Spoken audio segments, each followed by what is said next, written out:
Hello friends, আমার ছোটোখাটো mini ব্লগে তোমাদের স্বাগতম। আজ কোথায় যাচ্ছি বলো তো? সবাই কিন্তু রেডি হচ্ছে। না থাক, বলবো না, গিয়ে বলবো। কচিকাচাদের দেখেছো কীরকম বসে আছে, একজন ঘুমাচ্ছে, ডিস্টার্ব করে দিলাম আমি ভিডিও করতে গিয়ে ওদের। চলো এক এক করে সব রেডি হয়ে বেরিয়েছে। প্রথমেই যাচ্ছে আমার মা, তারপর আমার বাবা বেরোচ্ছে। এক এক সবাই বেরোবে। তোমাদেরকে আগের ভিডিওতে বলেছিলাম আমার মামার বাড়িতে গেলে মেলা দেখতে যাওয়ার সময় বলেই দিলাম। হ্যাঁ, মেলা দেখতেই যাচ্ছি। মেলা দেখতে যাওয়ার সময় কিন্তু আমরা সবাই যাই। মাসি মেসো বেরোলো, এদিকে আমার বোনের বর বেরোচ্ছে রামকৃষ্ণ, এই আমার বোন বেরোচ্ছে। মামির যাওয়ার খুব একটা ইচ্ছা ছিল না, কারণ বৃষ্টি হয়েছে, তাই মামির মুখটা এরকম। এই বড় মাসি যাচ্ছে। রাস্তায় প্রচণ্ড কাদা, এটা তো বাড়ির গলিটা, আগের ভিডিওতে তোমাদের দেখিয়েছি কাদা হয়েছে। আমি মাসি যাচ্ছি। এ দেখো, এরাও কিন্তু সঙ্গে সঙ্গে এগিয়ে দিতে যাচ্ছে। এরা কিন্তু সব সময় এগিয়ে দেয় আমাদেরকে। বাড়িতে না থাকলে খুব মন খারাপ হয় এদের। পশ্চিমবঙ্গের রাস্তা তো, তাই খুব সুন্দর দেখো।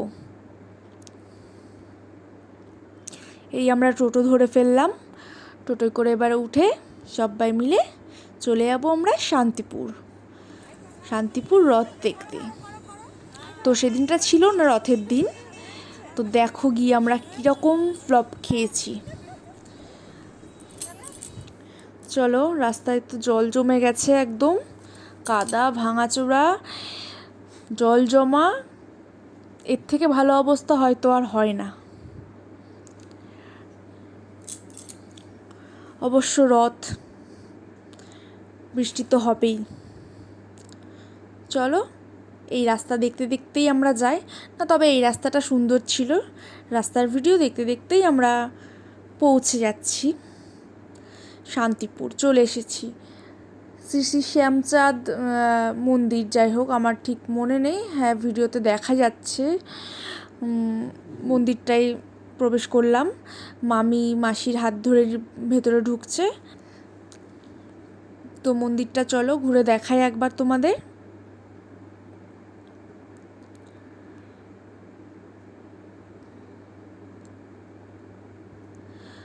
মন্দিরটা খুবই সুন্দর, অনেক পুরনো বোধ হয়। আমার ঠিক মন্দিরটার সম্বন্ধে অতটা ভালো করে জানা নেই। যদি তোমরা কেউ জেনে থাকো তাহলে আমাকে কমেন্ট করো, আমি ঠিক বলতে পারবো না। এইটাই আমার প্রথমবার যাওয়া। সবাই মন্দিরে পাঠ হচ্ছে, তো ওই দাঁড়িয়ে সবাই পাঠ শুনছে। হ্যাঁ, কেউ কেউ মন্দিরটা সম্বন্ধে কথাও বলছে।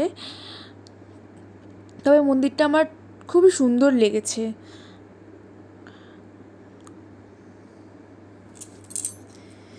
এবার আমরা মন্দির থেকে বেরিয়ে সেই আসল জায়গায় চলে গেছি মেলা দেখতে।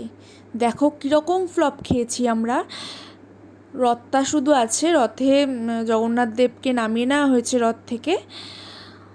তো ফ্লপ খাওয়ার পর আমাদের মন খারাপ হয়ে যাওয়ায় আমরা সামনে ফুচকা দেখতে পাই, ফুচকা খেয়ে মন ভালো করছি। আরও অনেক কিছু খেয়েছিলাম, সেগুলো স্কিপ আমার তোলা নেই। তারপর আমরা আস্তে আস্তে এক এক করে বাড়ি চলে আসলাম। এই দেখো, তোমাদেরকে আগেই বললাম, এরা কিন্তু অপেক্ষা করে বাড়িতে না থাকলে। এরকম কীরকম মজা পেয়েছে দেখো আমরা বাড়িতে চলে আসায়। ওরা ঘরের সামনে সবাই লাইন দিয়ে বসে পড়েছে, একজন লেজ নাড়ছে। না না, এটা দেখে কিন্তু কেউ ভাববে না মামি ওকে মারছে। ও হচ্ছে বোনকে এগিয়ে দিতে স্টেশন পর্যন্ত চলে যাচ্ছিল পেছো পেছো, তাই মামি ওকে বাড়ি পাঠাচ্ছে। ও কিছুতেই বাড়ি যাবে না, ও বোনকে এগোতেই যাবে স্টেশনে, তো মামি ওকে জোর করে বাড়ি পাঠিয়ে দিচ্ছে। বোন চলে যাচ্ছে, আমাদের খুবই মন খারাপ। বোন সেদিনকে থাকেনি, এসে চলে গেছে। রাত্রেবেলা স্টেশনে আমরা এগিয়ে দিতে গেছি, ট্রেন চলে এসেছে। এই তো ট্রেনে উঠে পড়ছে। বোন থাকলে আরও মজা হতো, কিন্তু কিছু করার নেই, অসুবিধা আছে, তাই ও বাড়ি চলে যাচ্ছে। দেখো, ওকে, যাই হোক, বোনও বাড়ি গেল। আমার ভিডিও এখানে